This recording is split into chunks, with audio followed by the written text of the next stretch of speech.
बघा पहिला प्रश्न कुठल्या ह्याच्यावरती आहे, मौर्य, बरोबर.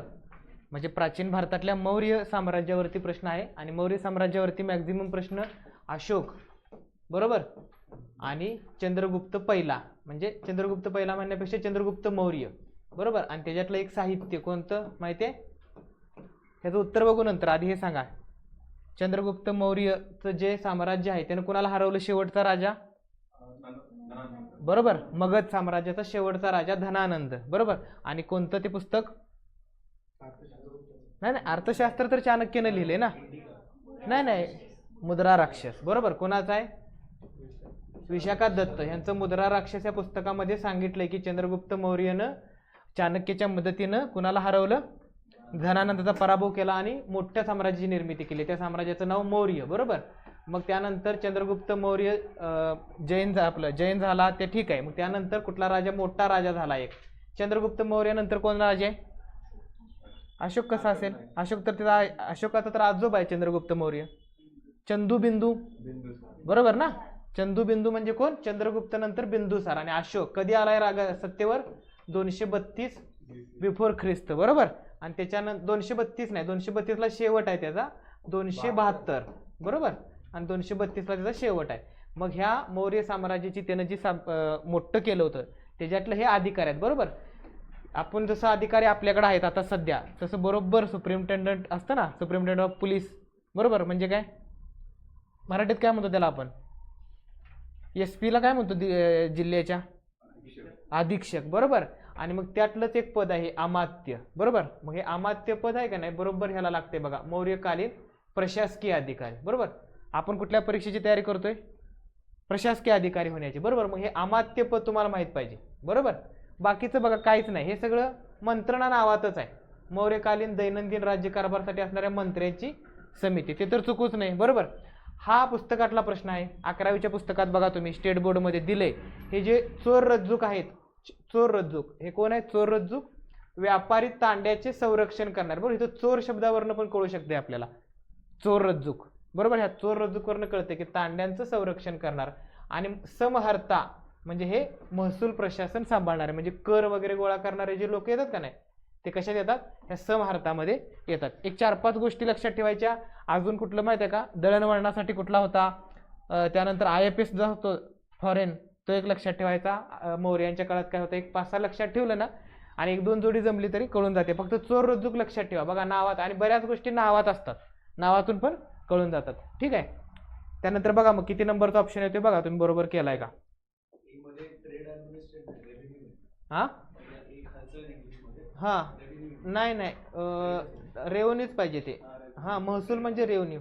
आता कसं करायचं, इतिहासाच्या प्रश्नाला मराठीकडे जरा जास्त भर द्यायचा, लक्षात ठेवा. इतिहासाचा प्रश्न 11वीच्या स्टेट बोर्डातून असतात, त्यामुळे लक्षात ठेवायचं ते. आता हा, हे सोपा प्रश्न आहे, हा सगळ्यांचा बरोबर आलाय का, कुणाचा चुकलाय, हा प्रश्न चुकलाय का कुणाचा. हा प्रश्न आयोगाचा आवडता असतोय ना. 2024 ला एक संस्थापक विचारला होता त्याने, कोणता, सातवाहन, कोण, सिमुक, बरोबर. तसं मग हे महत्वाचं विचारलेत त्याने, बरोबर. त्यातलं राष्ट्रकूट ऑलरेडी विचारून झालं एकदा एका परीक्षेला. मग राष्ट्रकूटचं काय येणार, दंतीदुर्ग, बरोबर. मग 4-1 जर जुळलं तर उत्तर येतंय, ठीक आहे. मग बाकीचं कसं आहे बघा, वाकाटकाचा विंध्य शक्ती, बरोबर. कुठं होतं वाकाटकाचं साम्राज्य, वाकाटकचं साम्राज्य कुठं होतं, कुठं, महाराष्ट्रात, मध्य प्रदेश, हा, कर्नाटक नाही, कर्नाटकला कसं असेल, नाही, गुजरात पण नाही, मध्य प्रदेश आणि महाराष्ट्राच्या मध्ये, बरोबर ना. मध्य प्रदेश आणि महाराष्ट्राच्या मध्ये, आणि थोडंफार नागपूरला. का नागपूरला सांगा, कारण नागपूरचा एक व्यक्ती त्यांच्या दरबारात होता जो परत गुप्त साम्राज्यानं मागवून घेतला, प्रसिद्ध साहित्यिक आहे तो, त्याचं साहित्य महत्वाचं आहे. 23च्या परीक्षेला त्या साहित्यकावर प्रश्न आला होता, कालिदास, बरोबर. हा कालिदास वाकाटकाच्या साम्राज्यामध्ये होता आधी, बरोबर. मग कुठल्या राजाने मागवून घेतला त्याला, कुणाच्या दरबारात होता, चंद्रगुप्त 2च्या, ठीक आहे. मग हा विंध्य शक्ती लक्षात ठेवा. चालुक्याचा जयसिंग, बरोबर. आता काही पुस्तकामध्ये जयसिंग आहे, काही पुस्तकामध्ये पुलकेशी 1 आहे, बरोबर. पुलकेशी 1, बरोबर. पुलकेशी 2 कशा संदर्भात माहिती आहे तुम्हाला, हा, मारलं होतं, हा, मग मारलं होतं नाही, पराभव केला होता. कोणत्या नदीच्या किनारी, नर्मदा, बरोबर. म्हणजे दक्षिण व उत्तर भारताला दक्षिण जिंकण्याचं जे स्वप्न हर्षवर्धननं बघितलं होतं ते पूर्ण झालं नाही. पण एक राजा होता ज्यानं उत्तर भारतावरून दक्षिण भारत सुद्धा कंट्रोल केलाय. कोण? एक राजा होता प्राचीन. ना, अशोकाला बी जमलं नाही. नाही, एक राजा होता ज्याला बरोबर कंट्रोल झालं होतं ते, आणि एमपीएससीचा आवडता, बरोबर. काय ना? समुद्रगुप्त, बरोबर.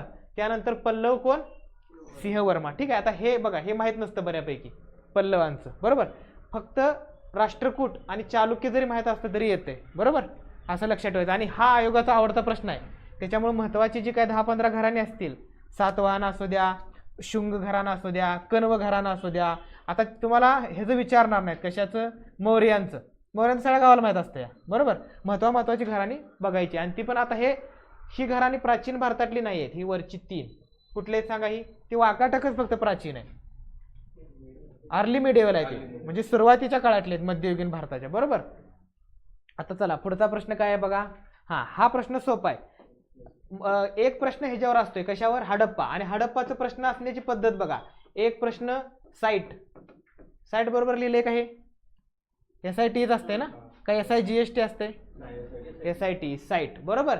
आणि एक साईटवरती असतो. दुसरा प्रश्न असतो त्याची डिस्कवरी कोणी केली, बरोबर, त्या साईटची, बरोबर. तिसरा प्रश्न असतो कोणत्या रिव्हरवरती आहे, बरोबर. आणि चौथा प्रश्न असतो त्याची कॅरेक्टरिस्टिक्स, वैशिष्ट्य. आणि त्यात पण काय सांगा? ॲनिमल कोणता होता? टेम्पल होतं का टेम्पल? मग टेम्पल कोणाच्या काळात आले? अशोकाच्या काळात टेम्पल होतं का? मग गुप्तांच्या काळात, बरोबर. हे अशा प्रकारचे प्रश्न कशावर असतात? हडप्पावर असतात. मग हा प्रश्न कशा संदर्भात आलाय? बरोबर, डिस्कवरी, बरोबर. मग आता काहीतरी ट्रिक करून ठेवायची, बरोबर. मी ज्यावेळेस अभ्यास करत त्यावेळेस ट्रिक केली होती, काळा आणि लाल, बरोबर. कालीबंगन, ब्रिज बासी लाल. मग जुळते का? डला एक, हे बघा 2 तरी ऑप्शन कट होत्यात. ठीक आहे. त्यानंतर मोहेंजोदडोचं तर सगळ्यांना माहित पाहिजे, कारण मोहेंजोदडो आणि हडप्पा आपलं ही 2 तर माहित पाहिजे. मग हडप्पाचं कोण आहे? सहानी. आणि मोहेंजोदडोचा अजून एक माणूस आहे, कोण सांगा? का हडप्पाचा आहे तो? जॉन मार्शल, बरोबर. आणि आता राहिलं बघा, आता माझ्या मते मोहेंजोदडोचे 2 असतील, बरं का, आणि एक इंग्रजी असावा. मग जॉन मार्शल, बरोबर. हे लक्षात ठेवा. आता ज्यावेळेस मी तयारी करायचो त्यावेळेस लोथल राव लक्षात ठेवलं होतं. लोथल राव म्हणजे कचं 4 नाही, कचं 4 कुठं आहे? 4. आणि हा गेलाच ऑप्शन, म्हणजे हा आणि हा. त्यानंतर 3 जुळलेत. मग धोलवीराचं आणि धोलवीराचं काय येतंय? बिश्त. बघा, ह्याला काय लक्षात नाही ठेवलं तरी चालतंय. असं विचारणार नाही तुम्हाला की फक्त धोलवीराचाच कोणी लावला, बरोबर. हे प्रश्न बऱ्यापैकी जोड्या जोवाला. मग आता ह्याच्या पुढे जाऊन कशी तयारी करायची? मोहेंजोदडो कोणत्या नदीवरती आहे? सिंधू का रावी? सिंधू. आणि रावीवरती हडप्पा. धोलवीरा कुठल्या नदीवरती आहे? कुठल्या? त्यानंतर लोथल, बघा हे कुठल्या नदीवर आहे? कालीबंगन, लोथल भोगावती. कालीबंगन माझ्या मते सरस्वतीवरती असावं, कारण ते राजस्थानमध्ये आहे आणि ती नदी लुप्त पावलेली आहे. ठीक आहे. अजून ह्याच्या पुढे जाऊन काय येते सांगा? ह्या साईट सध्या कोणत्या देशात आहेत, राज्यात आहेत? कालीबंगन राजस्थानमध्ये आहे, लोथल गुजरात. कशासाठी प्रसिद्ध होतं? डॉकयार्ड, बरोबर. त्यानंतर धोलवीरा बघा, नांगराचा पुरावा कुठं सापडलाय? कालीबंगनला बघा. त्यानंतर ते पंत्या होत्या त्या जळाल्याचा पुरावा आहे. म्हणजे हडप्पा संस्कृतीचं जे हे दाखवले नष्ट होण्याचं कारण काय कारण आहे? सगळ्यात महत्वाचं कारण इकॉलॉजिकल आहे. इकॉलॉजिकल म्हणजे बरोबर ड्रॉट आला असणार किंवा पूर आला असणार, बरोबर. एक तर मोठा पूर आला असणार किंवा मग दुष्काळ पडला असणार. कारण किती जरी झालं तरी आपण म्हणतो शहरीकरण, पण शहरीकरण शेवटी डिपेंड कोणावर असते? ग्रामीण अर्थव्यवस्थेवर, बरोबर का. त्या काळात IT इंडस्ट्री असणार आहे का? ग्रामीण अर्थव्यवस्थेवरती डिपेंड होतं. मग ग्रामीण अर्थव्यवस्था जर कोलमडली असेल तर शहरं आपणहून कमी होणार. आणि शेवटचं एकच, फिलर साहेब त्यांनी काय सांगितलंय? कुठलं आक्रमण? आर्यांचं आक्रमण. लक्षात ठेवायचं, आर्यांचं आक्रमण. त्यानंतर अजून काय? मोहेंजोदडो आणि हडप्पा ही 2 शहरं कुठं आहेत? पाकिस्तान. अजून एक लक्षात ठेवायचं, असं सगळ्यात वरची साईट शोतुर्गाय. सगळ्यात इकडची आलमगीरपूर. सगळ्यात पश्चिमेची सुटका जेंडर. आणि सगळ्यात शेवटी महाराष्ट्रात आहे दक्षिणेला दामियाबाद. ठीक आहे, अशा साईड असा एवढा अभ्यास ह्याच्या पुढे जाऊन करायचा. ठीक आहे, आता पुढे बघा कोणता प्रश्न आहे. 55 नंबरचा प्रश्न आहे काय. हा बघा. ठीक आहे, हा सुटलाय तुम्हाला. सुटलाय का. बरोबर आहे का. हे असेल बरोबर. नरसिंहवर्मन हा पल्लव राजा आहे. कुठला राजा आहे. हा राजा आहे पल्लव. बरोबर. कोणी स्थापना केली पल्लवांची बघून घ्यायचं ते पल्लव राजांचं. तर त्या नरसिंहवर्मनच्या दरबारात हा चीनी प्रवासी युआन स्वांग काही काळ त्याच्या दरबारात होता. पण हा सर्वात जास्त प्रसिद्ध कोणाच्या दरबारात आहे. हर्षवर्धन. बरोबर. हर्षवर्धनचा कार्यकाळ सांगता येईल का. असं पुढे जात जायचं. आता वेळ संपली ना संपूर्ण अभ्यास करण्याची एकत्र वाचण्याची. किती दिवस राहिलं परीक्षेला. 40. आता प्रश्नावरनं अभ्यास करायला पाहिजे. बरोबर. आता बघा हर्षवर्धन. मग हर्षवर्धनचा 648 ला मृत्यू आहे. बरोबर. शेवटचा हिंदू राजा असं त्याला म्हटलं जातं. त्याची नाटकं बघून घ्यायची. बरोबर. सर्वात दान धर्म करणारा राजा होता. दर 5 वर्षांनी आपली संपत्ती दान करायचा. मग हे हर्षवर्धनच्या काळात होता युआन स्वांग. बरोबर. त्यानंतर मग ह्याच्यावरून अजून एक सांगू शकतो. चीनी प्रवासी अजून एक फाहिन कुणाच्या दरबारात आला होता. चंद्रगुप्त 2च्या बघायचं. आणि इत सिंग तिसरा एक राजा. बरोबर.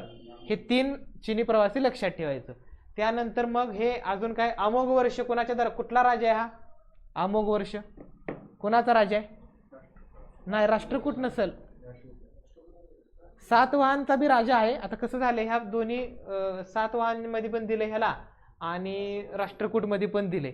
पण आता कसं आहे हे तर आपल्याला त्यांनी घराने विचारलेलं नाही. तर मग हे रत्नमालिका आणि कवी राजमार्ग हे त्यानं लिहिलंय. हे कुठल्या पुस्तकात आहे माहिती आहे का. 11वीच्या पुस्तकात तुम्हाला सापडले. बरोबर. त्यानंतर कीर्तिवर्मा माहिती आहे. हे बदामी कुणाची राजधानी. चालुक्य. म्हणजे हा कीर्तिवर्मा राजा चालुक्य राजा आहे. बरोबर. आणि चालुक्याची राजधानी कुठली. वाटापी किंवा बदामी. मग त्या बदामीवरनं कळू शकते त्याचं. आणि दुसरा प्रवरसेन हा वाकाटक राजा आहे. कुठला राजा आहे. आणि वाकाटकाचं साम्राज्य कुठल्या 2 राज्यात होतं. महाराष्ट्र आणि मध्य प्रदेश. मग काय आहे सेतुबंध हा महाराष्ट्रीय प्राकृत भाषेतील ग्रंथाची त्यानं रचना केलेली आहे. असं काहीतरी थोडंफार आपल्याला माहिती असणाऱ्या माहितीवरून सोडवायचं. आणि आणखी काय असते सोपं एमपीएससीचं पुस्तकातलं येतंय ना. जे पुस्तकात आहे ते परीक्षेला येतंय.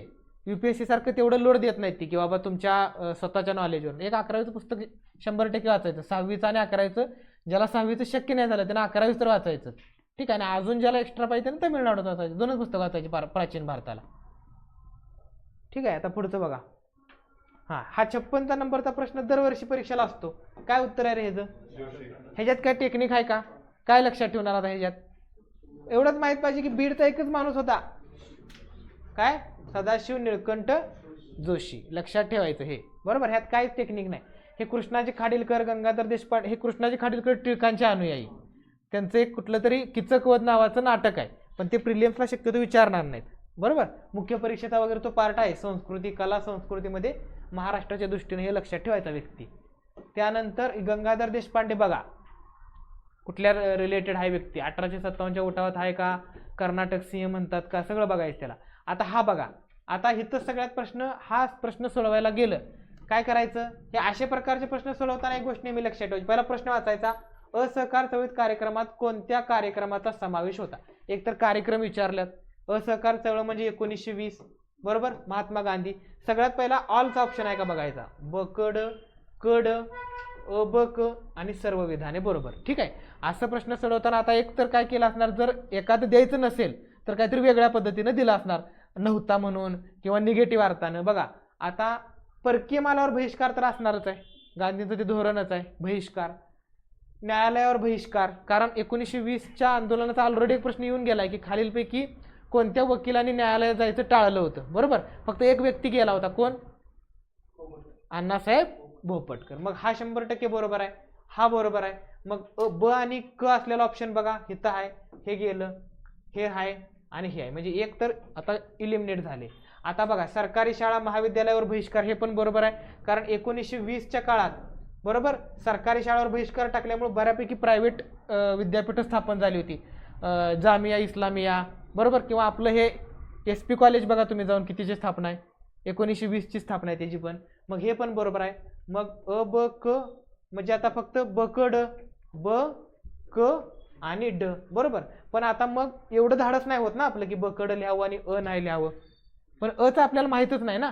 हे 3 ऑलरेडी येऊन गेलेत परीक्षेला एकदा, पण हा पण एकदा मग परीक्षेला येऊन गेलाय. कसा माहिती आहे की गांधीजींनी जी काय तत्व सांगितली होती किंवा काही गोष्टी सांगितल्या होत्या ज्याच्यामध्ये तुम्हाला ह्या गोष्टी करायच्या आहेत असहकारमध्ये, त्यात हा नव्हतं, हे नव्हतं, पण पुन्हा समाविष्ट केले. कधी समाविष्ट केलं? पुन्हा. म्हणजे कार्यक्रमात कधी कधी नसतंय पण ऑन द स्पॉट केलं जातं. आणि तसा उल्लेख आहे पुस्तकात. गाठाळ सरांचं एकच पुस्तक वाचायला सांगितलंय, त्या पुस्तकात आहे की मद्यपान निषेध कार्यक्रम हा गांधीजींच्या असहकार चळवळीचा भाग नव्हता, पण तो नंतर समाविष्ट करण्यात आला. त्याच्यामुळे मग काय उत्तर येणार? अ ब क. आणि ह्याला लई लोड घ्यायचा नाही. अशा प्रश्नाला इकॉनॉमिक्सचं प्रश्न ऑल ऑफ द अबव करूनच यायचं. तितकं धाडस होत नाही ना की ब क ड करण्याचं. मग त्याला तुम्ही पूर्ण इतिहासाचं तज्ज्ञ पाहिजे, आणि तेवढा आपण नसतो, त्यांची अपेक्षा पण नाही परीक्षेची. जनरल स्टडी आहे ना, त्यामुळे सगळं घेऊन जायचं. जरी चुकलं तरी चालतंय, काय फरक पडत नाही. चुकलं तर सगळ्यांचं चुकतंय, सगळं चुकलं तर सगळ्यांचं चुकतंय, फक्त सगळ्यांचं बरोबर येणार आपलं चुकू नये.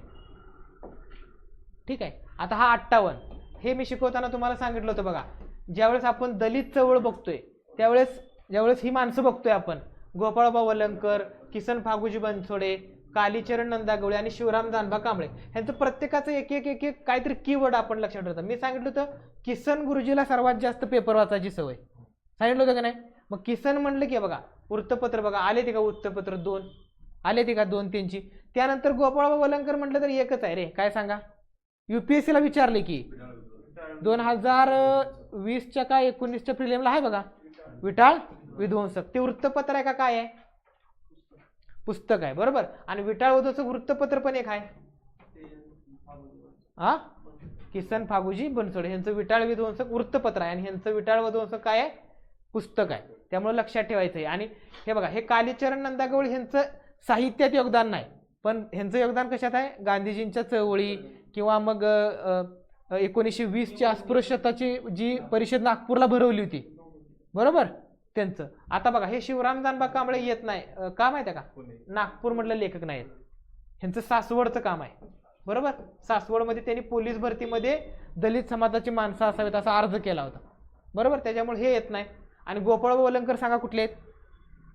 कोकणातले, बरोबर, रायगड. त्याच्यामुळे हे 2 ऑप्शन गेले. मग आता हे 2 बरोबर उरतात, आणि त्यातला हा साहित्यिक नाही आहे. हा कोण नाही? साहित्यिक नाही. आणि मी सांगितलेला एक कीवर्ड नेहमी लक्षात ठेवायचा की वृत्तपत्र म्हटलं की किसन, असं काहीतरी लक्षात ठेवून बरोबर सोडवायचा. कारण हा प्रश्न चुकू नये का सांगा? कारण एकतर 3 ऑप्शन दिल्यात, आणि व्यक्ती ओळखायचे. व्यक्ती ओळखायचा प्रश्न चुकायचा नाही शक्यतो जास्त करून. आता कुठला प्रश्न आहे? 60लाच येतोय ना, का राहतोय एखादा? हा, तरी म्हटलं ते एक राहतोय. कुठला आहे? हा, हा सोपा प्रश्न येऊन गेलाय. हा सगळ्यांचा बरोबर आला असणार का? चुकलाय कुणाचा? बघा, मद्रास महाजन सभा नावातच आहे. जी सुब्रमण्यम अय्यर. कुठलं वृत्तपत्र? द हिंदू, बरोबर. कधीच? तुम्ही वाचता ना पेपर, कधीच आहे? 1857, 19 आहे का 70 आहे? ह्या दोन्हीपैकी एक आहे बघा, मला हे वाटतंय, बघून घ्या. 9 विधानसभा जाऊ द्या. क च सांगा रे. महात्मा गांधी. आणि Indian reform association Keshavchandra Sen, ह्यांचं वृत्तपत्र सांगा रे. फक्त हा प्रश्न बरोबर येण्याशी घेणं देणं ना, याच्या आजूबाजूला पण जाता आलं पाहिजे. सुलभ समाचार. कुठलं? सुलभ समाचार, बरोबर. आणि आपल्या स्वतःच्या बायकोला सहभागी होता यावं म्हणून Indian reform association, women reform association, अशा बऱ्याच संघटना त्यांनी स्थापन केल्या होत्या. एक न माहितीची होती तेवढी लक्षात ठेवायची. आता बघा, आता मला सुद्धा ही माहित नव्हती, पण ह्या 3 माहित होत्या. सगळं सगळ्याला माहित असते का? त्यामुळं एवढं लक्षात ठेवायचं. हा सर्वात भारी प्रश्न होता. कोणाचा बरोबर आलाय? सगळ्यात महत्वाचं काय माहिती आहे का? ह्यातलं पहिलं विधान अजिबात डिलीट करायचं नाही, बरोबर. अकबर सेक्युलर होता का नाही? सेक्युलर होता का नाही? मग असल्या गोष्टी 100% केली असणार. किती जरी झालं तरी आपल्याला आपल्या डोक्यात काय आहे, आपल्या अभ्यास, आपण किती अभ्यास केला त्याच्यावरून सोडवायचा आहे, बरोबर. ह्याला का नाकारणार ना तुम्ही? रामायण, महाभारत, हरवेश केला असेल, अजून माफ केला असेल, राजतरंगिणीचं केलं असेल, अथर्ववेदाचं केलं असेल, बरोबर. आता ह्याला काय म्हटलंय, हे जर कशात भाषांतर केले, हे जर कशात भाषांतर केले ते बघायचं. ठीक आहे. तर हे फारसी भाषेत भाषांतर करून घेतले, बरोबर आहे, कारण मुघलांची भाषा होती ना फारसी, बरोबर. त्याच्यामुळे ह्याला नाकारताच येत नाही ह्या विधानाला, बरोबर.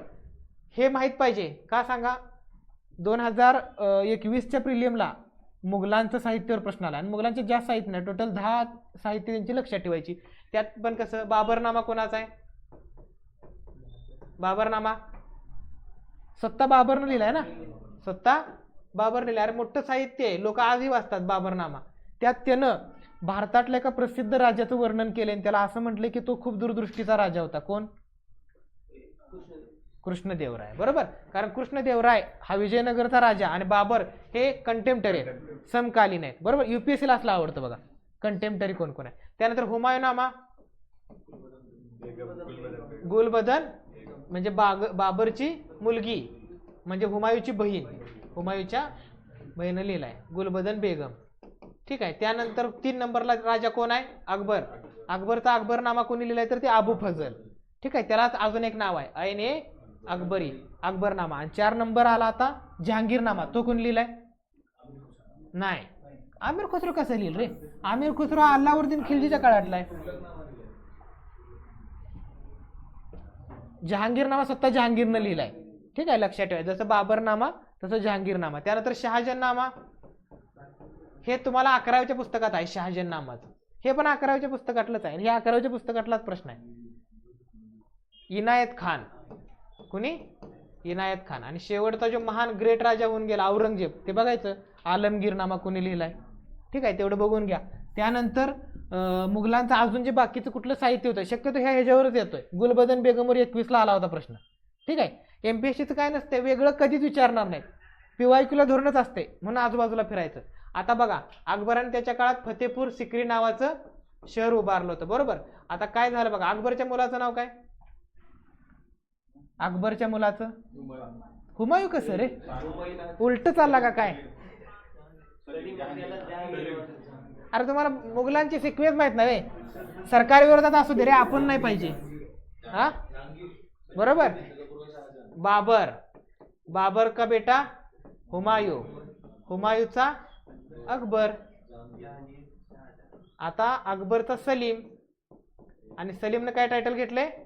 जहांगीर. सलीमचा खुसरो, आणि त्याने काय टायटल घेतले? शहाजहान. आणि शहाजहानला परत 5 होती, त्यातला आलमगीर, आलमगीर म्हणजे औरंगजेब. दाराशोको तो मोठा होता, ठीक आहे. आता बघा, हे मी सलीम इथं का लिहिले माहिती आहे? अकबरला मुलगा होत नव्हता, मग अकबरनं सलीम चिश्ती नावाचा एक सुफी संत होता, काय नाव? सलीम चिश्ती. त्यांच्याकडे अशी प्रार्थना केली की मला मुलगा, मग त्यांच्या नावावरून काय ठेवलं नाव? सलीम नाव ठेवलं ह्या मुलाचं, बरोबर. आणि ह्यांना सांगितलं की, सलीम चिश्तींना सांगितलं की तुम्ही दरबारात येऊन राहावा, पण सलीम चिश्ती काय म्हणले? मी दरबारात येऊन राहत नाही, आम्ही अशी सुफी संत येत नाही. त्या सुफी संतमध्ये 2 प्रकार आहेत बघा, एक सरकारला प्रोत्साहन देणारे असतात आणि एक सरकारपासून एकदम अलिप्त राहणारे असतात, बरोबर. ते बघून घ्या, सुहारवर्दी आणि असं काय तर 2 प्रकार आहेत. तर ते सलीम, हे जे सलीम चिश्ती होते ते काय म्हणले? मी येणार नाही. अकबर काय म्हटला? तुम्ही येणार नाही तर मीच येतो.